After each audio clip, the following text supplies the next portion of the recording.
Today we're going to follow in the footsteps of a man that was once a great journalist. We'll learn how the American intelligence agencies destabilized Central America through a series of violent coups, assassinations, and sponsored dictatorships. We'll learn how American weapons sales through illegal channels helped fund American drug trafficking sales in and out of the United States.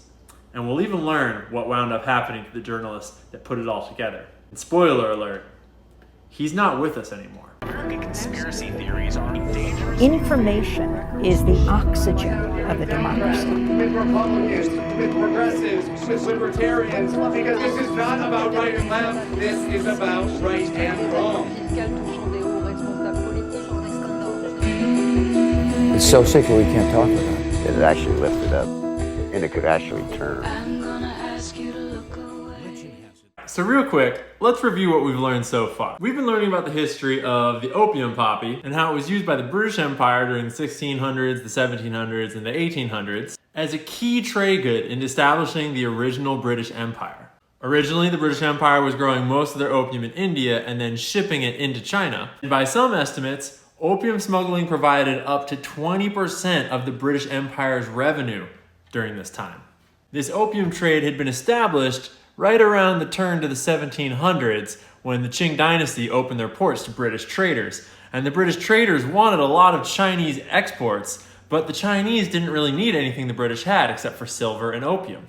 But the British quickly realized that opium is really profitable and it's addictive, and so they started encouraging Chinese opium use. As you might imagine, widespread opium use has drastic impacts on your society, and China tried to outlaw it on several occasions. During the mid-1800s, there were two opium wars. First, when the Chinese tried to outlaw the opium trade, Great Britain literally attacked China and forced them to legalize the trade of opium again.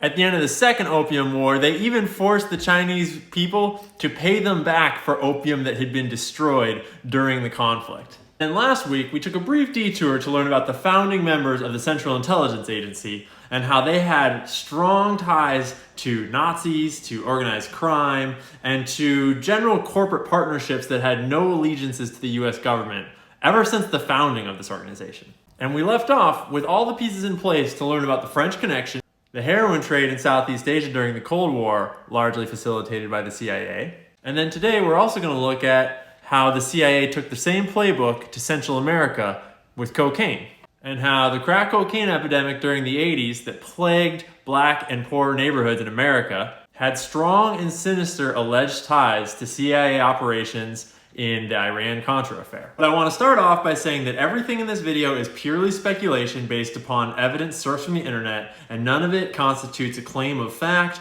or an allegation of any crime on anyone's part. Take all the evidence into account and do your own research and come to your own conclusions. I'm just a dude doing research. I don't know anything. So, let's get started. In order to understand the opium trade in Southeast Asia, we need to understand the history of China, where this all started. And don't worry, we're not going to try to do the whole history of the whole country. That would be way too much. All we need to understand is the fall of Chinese dynastic rule, like the emperors of ancient China, the rise of the nationalist Chinese party that was between the dynastic emperors and the modern Chinese Communist Party, and how the Communist Party took over in China during the 40s and into the 50s. Because these guys, the Chinese Nationalist Party that was there before the Communist Party, are the ones that are going to become a key part of the drug smuggling in the 60s, the 70s, and beyond. And the reason why we're starting here is because I was trying to get a handle on where the heroin trade in Southeast Asia really started. And all sources pointed me to the Chinese troops of the Kuomintang, the KMT as we will describe them. In Burma, they were in effect the forebears of the private narcotic armies that operated in the Golden Triangle. The KMT-controlled territories made up Burma's major opium-producing region, and the shift in KMT policy allowed them to expand their control over the region's opium trade. So basically in China, to simplify, up until 1900, China had been ruled by dynastic emperors all of human history, one of the longest-running ancient cultural systems in the world. But in 1900, anti-monarchist societies started to rise to power, and they eventually overthrew the Qing dynasty, the last dynastic emperors in China. And after they overthrew the Qing dynasty, they established a republic. Through a lot of complex politics that we don't need to get into right now, this new republic evolved into what became known as the Kuomintang, the KMT. The KMT was the dominant political party during the Republican era, when China was a republic, not a communist state. And a large part of the KMT's power came from taking control of the opium trade. Because over the years of British opium importing, whereas the opium had once been grown abroad in India and over here, the opium started to just get grown straight up in China. And China had huge amounts of opium production in these southerly regions by the time the KMT came to power. And you got to imagine how the people might feel in a country where your own government is growing a crop like opium that has huge impacts on your society that you would probably see the effects of every single day. Not to mention that right around 1900, heroin got invented. But after World War II, communist ideals started to spread southward into China from the former USSR. And you can see in this graph how over time, the Chinese Communist Party took power, started a revolution, and by the end of the 1940s, it had completely taken over China. And it's important to note that the Chinese Communist Party from the very start was heavily opposed to the opium trade and outlawed it completely within their territory. So, as the Kuomintang was driven out of China to the south and over east to Taiwan, they took the opium trade with them. It's worth noting that in all these sources, they say they fled to Burma. You keep on referring to Burma, which today is no longer the name of the country. Now it's known as Myanmar. That would be this country right here. They've had a rough time over there. Notice the geography here. This is the Himalaya. And so as the Chinese Communist Party took over China from the north, the Kuomintang escaped this direction down into Southeast Asia, into Myanmar, at that time known as Burma, Laos, and Thailand. And this is a really fertile place to grow opium poppies, along with all the rest of China that was no longer producing. And at the time, Afghanistan wasn't on this boat yet. And so this was the primary source for the opium that would become heroin leading up to and during the Vietnam War. Weird. The older stories that we're going to look into, Vietnam War era stories, are largely corroborated by very clear and easy facts. Documents have been declassified, reports have been put under oath, and there's not a lot of controversy about what happened during Vietnam era when it comes to drug smuggling related to this agency. Some of it's still a little murky, but we're all pretty aware that it happened. Once we fast forward more recent history, everything gets a lot more murky, and you should look out for why that is. And you should be thinking about why is it that we're more clear on what went wrong in the past, and it's less apparent how sketchy this has all been in more recent conflicts. Because the dates and names may have changed, but the game is still pretty much the same to this day. It's worth noting before we get too far into this that I use Wikipedia for a lot of my screenshots because Wikipedia often provides really clear and concise summaries of events that make for really easy reading and screenshots for these presentations. But a lot of the information is sourced from deeper dives into other sources such as books by Whitney Webb, primary sourced articles, declassified FBI and CIA documents, and a lot of other investigative journalists who are actually out there putting their lives on the line and sourcing this information, which I am simply referencing, trying to tell the story which they have pieced together. So when I'm sourcing Wikipedia, it's mostly so that I can get nice, concise summaries like this, and I try to put all of these sources on the screen so that you can go to the places that I'm at, check the sources that these articles are citing, and do some more of your own research. So, following World War II, during the Cold War, the Western powers were extremely concerned about the spread of the Red Communism. Worth noting that the founders of the CIA and all of the capitalist businessmen that were fighting against communism were extremely wealthy, and all of their wealth was because of capitalism. And had communism won the Cold War, they would have lost all of their wealth and power. And I'm not trying to advocate for communism. I'm just trying to make it clear of who had which interests and why they had those interests. And so as communism won over in China, the United States started to get a lot of interest in supporting these rebel fighters that were now stationed outside of China in destabilizing the new communist regime and preventing it from spreading south into countries like Vietnam. These operations started long before the Vietnam War through CIA backing of civil air transport. In the early days, they were using this airline to fly weapons into the Kuomintang soldiers that were fighting against China. But they quickly realized that there's no point in returning with an empty plane. Civil air transport quickly evolved into Air America, and this airline was critical for running covert operations in and outside of Vietnam, both transporting weapons and also drugs. This is a topic that Whitney Webb goes into extensively in her book, One Nation Under Blackmail. It's worth noting that all reporting on this topic is based upon investigations into covert CIA operations that were never meant to be declassified. The CIA never meant to tell us about any of the operations that we have since discovered, such as MK Ultra, where they were experimenting with using drugs to control people's minds and other crazy experiments. They didn't want to tell us about that. It got uncovered by people investigating and blowing the whistle. And so some operations are still relatively classified, or evidence was destroyed, or it's a little hard to research. An Operation Paper came up, and I had never heard of that, so I looked into it. And I came across this guy, Peter Dale Scott, who's a journalist from the time. He's been writing about how corrupt the CIA is for so long that this is what journalism looked like when he was first doing it. And he wrote about this very operation, in which drug proceeds helped supplement the CIA's efforts to develop its own Asian proxy armies, initially defensive, but increasingly offensive, that led to more and more hot conflicts spreading from Laos and eventually into Vietnam. And he writes on the same thing that I'm talking about now, where the opium production in Afghanistan following our invasion in 2001 looks pretty sus, but in many ways it looks to have replaced the opium production from Southeast Asia that was established leading into and during the Vietnam War era. He also writes very astutely about how a lot of this was conducted by private wealth with private interests that was further and further detaching and diverging from the public state, from the US government. When most people hear the words CIA, they think US government. But you're gonna see throughout this video more and more that a lot of the CIA's programs are actually not sanctioned by the US government, and it's hard to even call them a branch of the US government because they seem to operate far more often for private interests, for money interests, for their own power structures interests, rather than the United States government or the United States people at all. Allegedly. Peter Dale Scott went on to note very astutely that the CIA continues to have a large responsibility as ever for our billion-dollar covert war in Laos.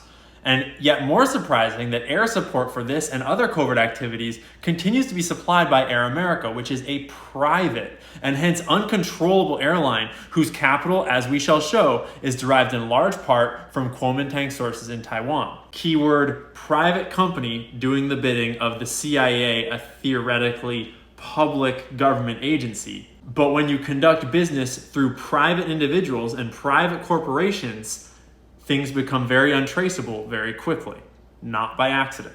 Air America is a powerful agent for an expanded war in Asia precisely because it is private and hence not responsive to congressional or even presidential control. Its power, at least until recently, has been derived from that of its financial backers, which is a strange coalition of KMT wealth in Taiwan and the inherited Wall Street wealth of Manhattan bankers to be found in the New York Social Register. A pilot who flew for the CIA-sponsored airline Air America in Laos actually said that the clandestine flights are made into China as part of a long-range strategic plan. The big plan is for revolution in China, he said. The CIA was funding a private airline company that was flying drugs in and out of the Golden Triangle and flying weapons in and out of China to support the militant opposition, hoping to one day start a revolution in China to overthrow the Communist Party. This is a playbook we will see again and again. But now let's briefly talk about the French Connection. We touched on it last week when we talked about how during World War II, the US government had decided to cooperate with the Italian mafia inside the United States to give control over port security to the mafia so that they could keep out Axis spies, which they couldn't do on their own, and in essence gave control over American shipping imports and exports to the mafia. And the mafia very quickly realized that it was really profitable to import heroin in these eastern ports from Europe. And the heroin in Europe was coming from raw product produced in Southeast Asia at the time. This is a more modern map of drug trafficking, but the French Connection, which was one of the key roles of getting heroin from here to here at the time, was based on CIA-backed airlines smuggling drugs out of the Golden Triangle, and then flying them to a couple of different places here, but one of the big ones was Marseille in France. And those heroin labs then created product that were then shipped over to America and imported through Italian mafia-controlled ports. Allegedly. That's the opinion of the New York Post back when they had a backbone. These ties between U.S. intelligence agencies and organized crime had started during World War II to help overthrow the dictatorship in Italy of Mussolini. That was just the start of a long and prosperous relationship with organized crime. So let's look at our timeline just a little bit. 1900, the Kuomintang rises to power, overthrows dynastic China. From 1900 to the 1920s, the government is evolving into this new republican state that they had, and the Kuomintang is born and holds power until the 40s and 50s. World War II happens right here in 1940. And shortly thereafter, the Communist Party starts to rise in China and takes China over by 1950.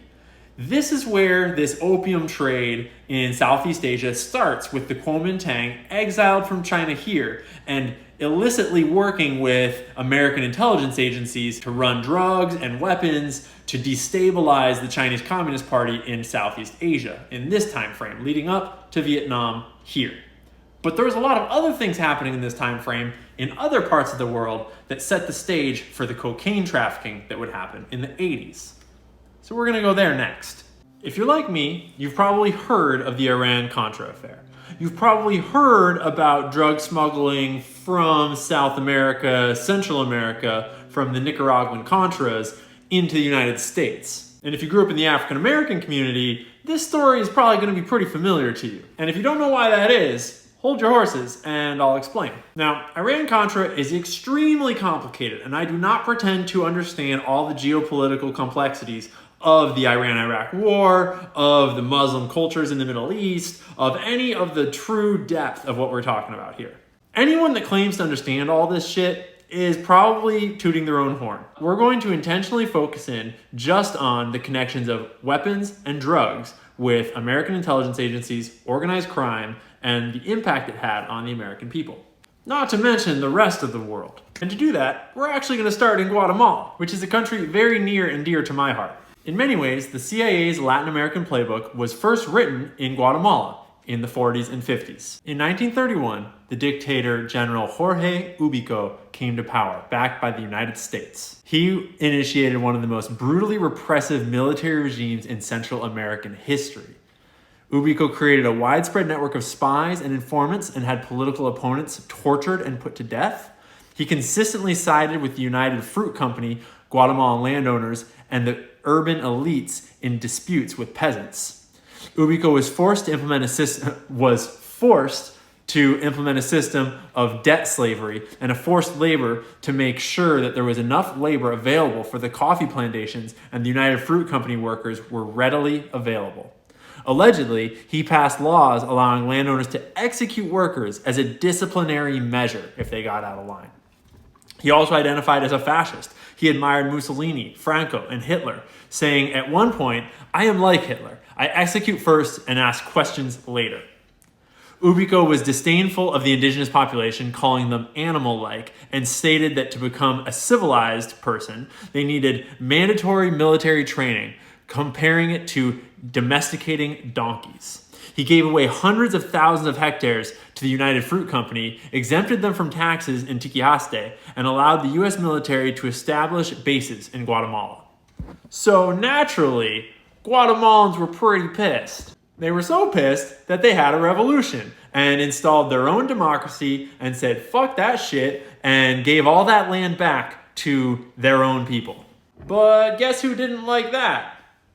The United Fruit Company, and thereby the CIA. Given the strong ties of the United Fruit Company with the Eisenhower administration and people in power such as the Dulles brothers, John Foster and Allen Dulles, who we met last week, who were Secretary of State and the Director of Central Intelligence Agency, respectively, they were both on the United Fruit Company's board, and the U.S. government ordered the CIA to launch Operation PB Fortune and halt Guatemalans' communist revolt. Let's remember, it was a communist revolt that was having democratic elections. It's worth noting that Operation PB Fortune wasn't just backed by the United Fruit Company and the United States government.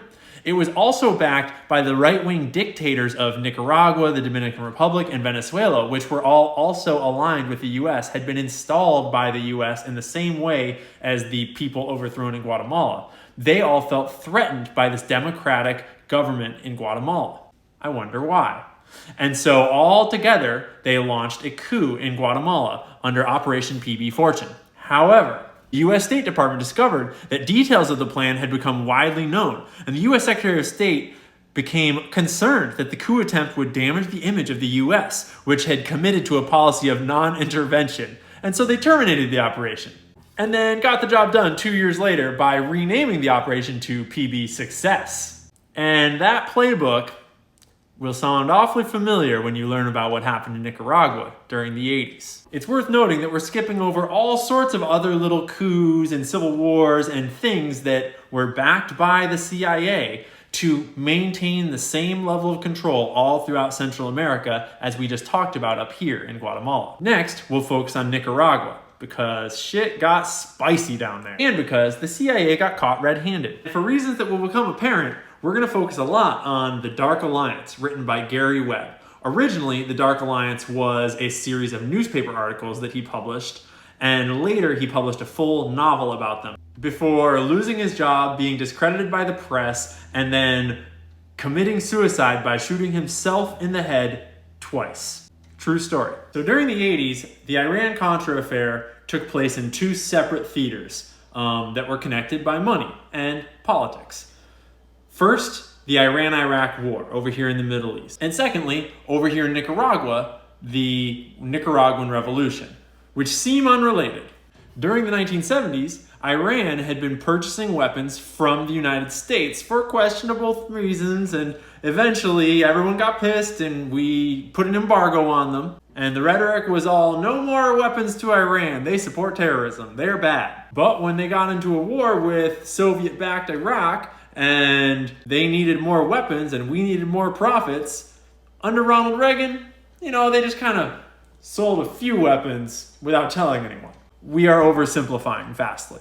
But at the same time, we were in Nicaragua trying to foil a communist threat that was taking over Central America. And our homies over here needed some money to help support the capitalist cause. And our boy Oliver North had the great idea to just take some of that money from the Iranian weapons sales and funnel that over to these Nicaraguan Contras. All of this was happening in secret without congressional or public approval. Similar to what had happened in Guatemala, Nicaragua had been ruled by dictatorships set up by Lord knows who all through the 60s and 70s. And eventually, they led their own revolution by what is known as the Sandinista National Liberation Front, FSLN, or the Sandinista. In an all too familiar story, the leftist Sandinista government and the rightist Contras received their funding from the Soviet Union and the United States, respectively, in a tale as old as time, and in a surprisingly similar situation to what had happened over in Southeast Asia.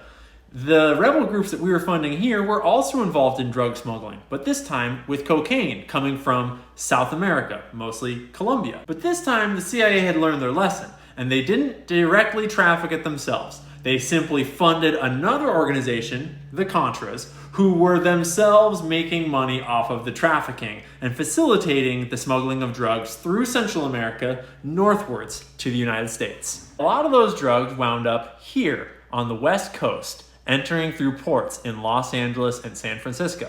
These connections were uncovered by many different journalists. We're going to focus on how Gary Webb put all the pieces together later on in the 1990s and early 2000s. Because let's remember, no one was ever supposed to know.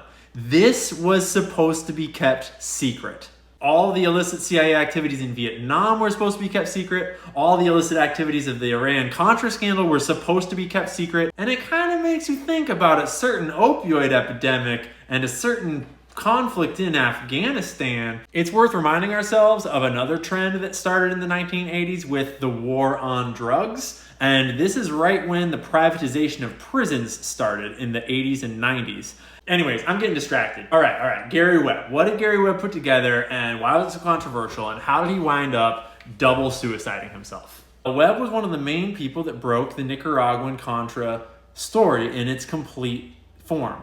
He not only connected that we were selling the weapons here, taking the profits here, and supporting drug smugglers, but he took it one step further to realize that these drugs were being shipped to North America and turned into crack cocaine, which fueled the crack epidemic in the 1980s. He alleged that the CIA was directly responsible for bringing crack to American lower-income neighborhoods all throughout the 80s, specifically through a complex web of connections to drug dealer Rick Ross and Contra suppliers. Webb's claims alleged a network of Contra-affiliated sources supplying cocaine to Rick Ross, who was the kingpin of all drug dealers at the time along the coast of California. It's worth noting that Rick Ross had never drank a beer or smoked a joint in his entire life up until he was 18, and he was on track to become a collegiate tennis player, but he couldn't go to college because he didn't know how to read or write, because the school system had failed him. So as a backup plan, obviously, he became a gangbanger and the biggest crack cocaine dealer the world had ever known. You were a good tennis player, and then why'd you stop? Well, when you can't read or write, you can't go to college. Were you involved in any type of criminal stuff before that? Like, did you do any other type of stuff before? No, not at that time. I'd never smoked weed, had never drunk beer or alcohol. I mean, I was a dedicated athlete. I had dedicated my life to tennis. I ran 3 times a week. Neighborhood, do you play tennis and they were cool with it? And they laughed at me, you know. Oh, that's a sissy sport. And eventually, what I did is start hanging out with the guys that I went to elementary school with, that I went to junior high school with, and these guys were doing some of everything. Gang banging, selling, at that time the drug of choice was angel dust. I'm sure there's multiple pieces of social commentary you could take from that story. The CIA and the US Justice Department was running interference for this network and preventing prosecution and arrests. They weren't trafficking the drugs themselves, they were just funding and protecting those who were profiting off of it. And probably taking a cut on the side, too. Allegedly. The reason why I want to highlight Gary Webb in specific is because of how the reporting was presented. He notes that use of the internet and the uploading of the documents on which his assertions rest made it possible to share the files the story was based on directly with their readers. If they cared to, the readers could read and hear exactly what you had read and heard and make up their own minds about the story. It was raw, interactive journalism, perhaps too interactive for some. Documentary record assembled by Webb and his colleagues broke new ground for both journalism and the internet. Remember, this was in the 90s when the internet was just starting. Microsoft's Encarta, if you remember what that is, enthused that the unlimited space of the web allowed for the Mercury News to move forwards into a whole new kind of journalism. The web let intelligent readers review the source material and draw their own conclusions. That sounds awfully familiar. The number of visits to the Dark Alliance website rapidly climbed up to 500,000 and then 800,000 and then topped out at 1 million hits per day. Phenomenal for this early age of the developing modern internet. And the story was pushing through LA's black neighborhoods like a shockwave. Talk radio stations with predominantly black audiences were deluged with calls on the subject. Demonstrations, candle-lighted ceremonies, and town hall meetings became regular affairs. Nonetheless, the media slowly turned against Webb and attempted to discredit him. Notably, the New York Times, the Washington Post, and the Los Angeles Times. So, was Gary Webb right, or was he full of shit? Well, thankfully, the CIA investigated itself, and they found no evidence that they themselves had done anything wrong. And they found nothing to support the claim that drug trafficking activities of these guys had been connected to the CIA. And it found no information to support the claim that the agency had interfered with law enforcement against Ross or Blandon or Meneses. Webb was then systematically discredited, fired from his job, and slandered in the press for years. Until one day, he was found dead in his Carmichael home on December 10th, 2004, with 2 gunshot wounds to the head. His death was ruled a suicide by the Sacramento County Coroner's Office. When asked by local reporters about the possibility of 2 gunshots being a suicide, Lyons replied that it's unusual in a suicide case to have 2 shots, but it has been done in the past, and it is in fact distinctly possible. And anything to the contrary is a fucking conspiracy theory I'm looking at you. Let it be known that Oliver North, who concocted the whole scheme to funnel money to the Contras, or at least he was the face of it, got put on trial and granted immunity for testifying to the effect, and subsequently went and ran for Congress, because that's what you do. Like, what? Let's remember that the CIA has a long and storied history of well-documented programs that operate outside of congressional oversight that are not approved by the Congress or by the president or by officials in the US government, but rather are programs designed and orchestrated by private industry members, by private corporations, by top CIA executives who were not elected. And none of it was ever supposed to be found out. It was all supposed to be kept a secret.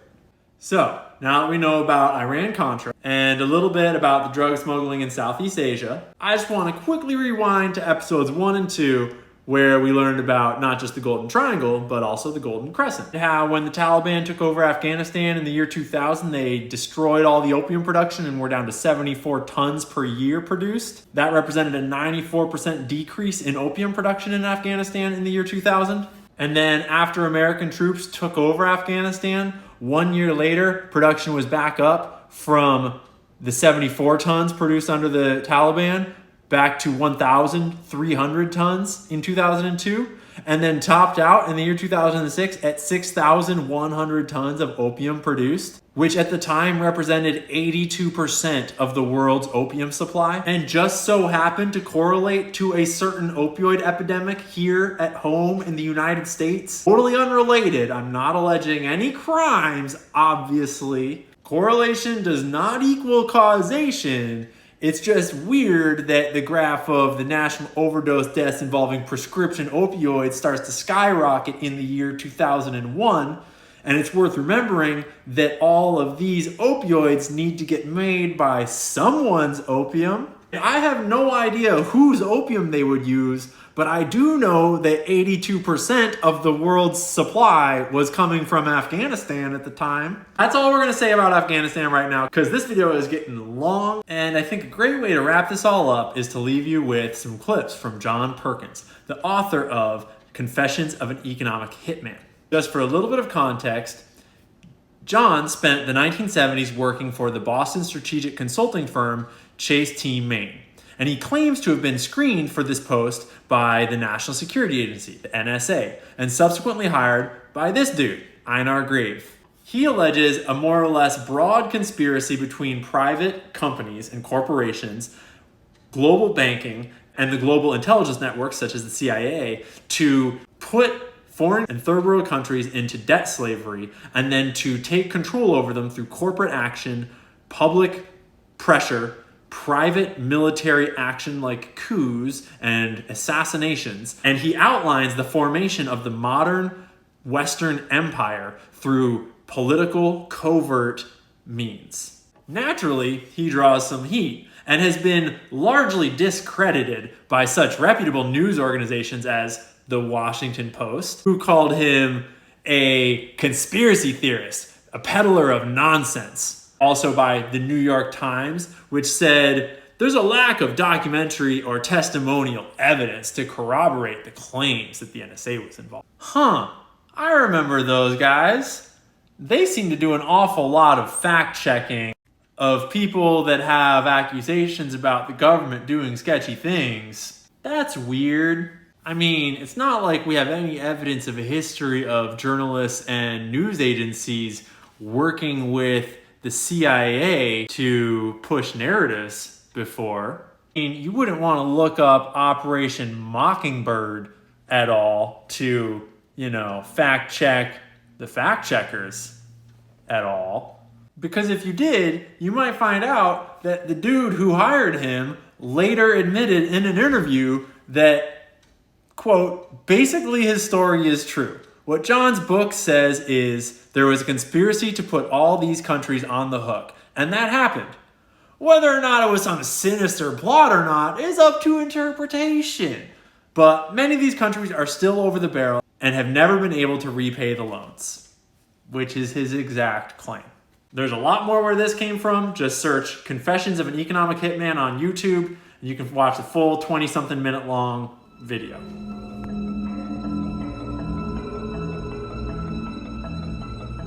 We economic hitmen really have been the ones responsible for creating this first truly global empire. And we work many different ways.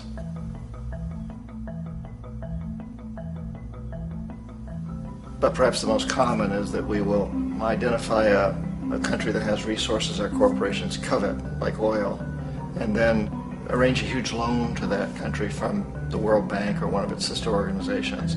But the money never actually goes to the country. Instead, it goes to our big corporations to build infrastructure projects in that country, power plants, industrial parks, ports, things that benefit a few rich people in that country, in addition to our corporations, but really don't help the majority of the people at all. However, those people, the whole country is left holding a huge debt. It's such a big debt they can't repay it, and that's part of the plan, that they can't repay it. And so at some point, we economic hitmen go back to them and say, listen, you owe us a lot of money, can't pay your debt, so sell your oil real cheap to our oil companies. Allow us to build a military base in your country, or send troops in support of ours to someplace in the world like Iraq, or vote with us on the next UN vote. To have their electric utility company privatized and their water and sewage system privatized and sold to U.S. corporations or other multinational corporations. So there was that whole mushrooming thing, and it's so typical of the way the IMF and the World Bank work. They put a country in debt, and it's such a big debt it can't pay it, and then you offer to refinance that debt and pay even more interest. The precedent for economic hitmen really began back in the early 50s when democratically elected Mossadegh, who was elected in Iran, he was considered to be the hope for democracy in the Middle East and around the world. He was Time Magazine's Man of the Year. But one of the things that he'd run on and began to implement was the idea that foreign oil companies needed to pay the Iranian people a lot more for the oil that they were taking out of Iran. The Iranian people should benefit from their own oil. Strange policy. We didn't like that, of course. But we were afraid to do what we normally were doing, which was to send in the military. Instead, we sent in one CIA agent, Kermit Roosevelt, Teddy Roosevelt's relative. And Kermit went in with a few $1 million and was very, very effective and efficient. And in a short amount of time, he managed to get Mossadegh overthrown and brought in the Shah of Iran to replace him, who always was favorable to oil. And it was extremely effective. So back here in the United States, in Washington, people looked around and said, wow, that was easy and cheap. So this established a whole new way of manipulating countries, of creating empire. The only problem with Roosevelt was that he was a card-carrying CIA agent, and had he been caught, the ramifications could have been pretty serious. So very quickly at that point, the decision was made to use private consultants to channel the money through the World Bank or the IMF or one of the other such agencies, to bring in people like me who worked for private companies, so that if we got caught, there would be no governmental ramifications.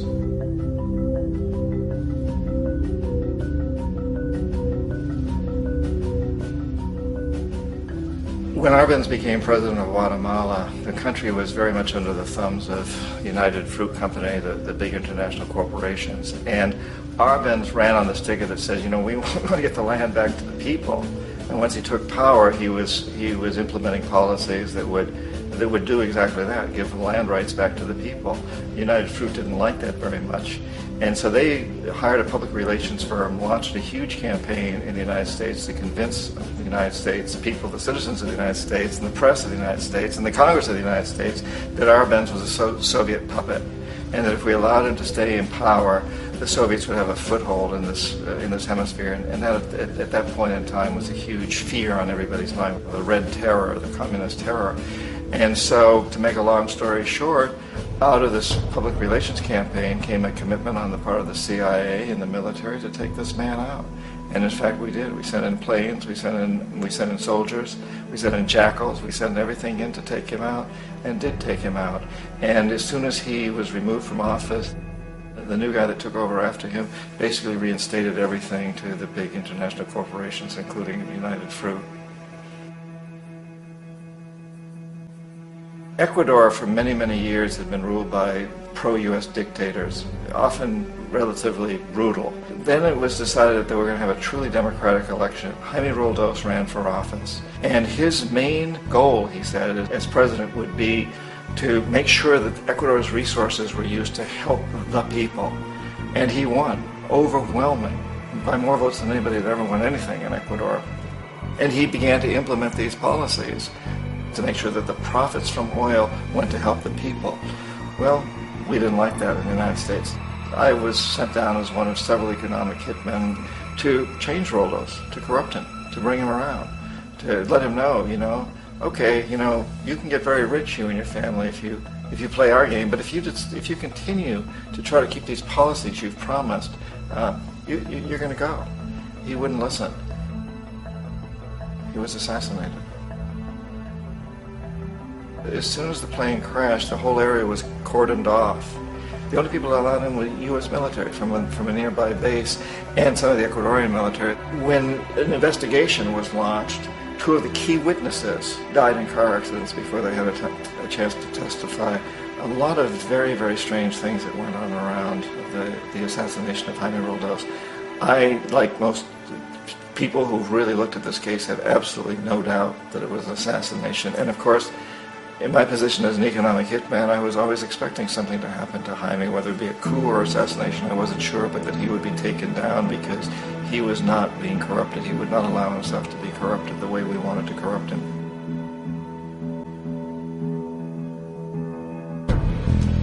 Omar Torrijos, president of Panama, was, one of my favorite people. I really, really liked him. He was very charismatic. He was a guy who really wanted to help his country. And when I tried to bribe him or corrupt him, he said, look, John, he called me Juanito. He said, look, Juanito, I don't need the money. What I really need is for my country to be treated fairly. I need for the United States to repay the debts that you owe my people for all the destruction you've done here. I need to be in a position where I can help other Latin American countries win their independence and be free of this terrible presence from the north that you people are exploiting us so badly. I need to have the Panama Canal back in the hands of the Panamanian people. That's what I want. And so, leave me alone. Don't try to bribe me. It was 1981, and in May, Jaime Roldos was assassinated. And Omar was very aware of this. Torrijos got his family together and he said, I'm probably next, but it's okay because I've done what I came here to do. I've renegotiated the canal. The canal will now be in our hands. He just finished negotiating the treaty with Jimmy Carter. In June of that same year, just a couple of months later, he also went down in an airplane crash, which there's no question was executed by CIA-sponsored jackals.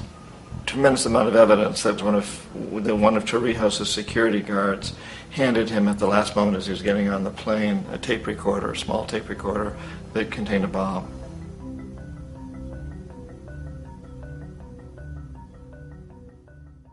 So, that was a long one. Thank you for sticking around. I really appreciate it. That's all for me for this week. You're a legend for sticking around. I will see you next week when we will unpack a declassified FBI document that's written to a US senator that basically summarizes this whole story in totally explicit novel form. And it's got juicy details. Let's roll the outro, baby. Conspiracy theories are dangerous. Information is the oxygen of a democracy. With Republicans, with progressives, with libertarians, because this is not about right and left, this is about right and wrong.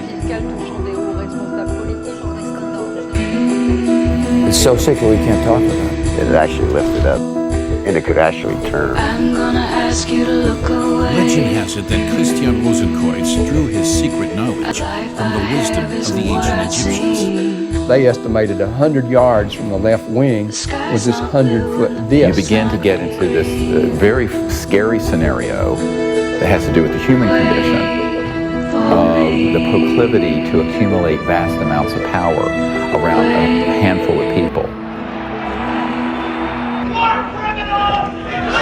And right now, these misanthropic sociopaths are running the planet into the ground. Now I am become death. the destroyer of worlds. There's so much evidence out there that even if less than 1% is true, that would be enough to collapse the current paradigm and change the whole planet. Our security is at stake.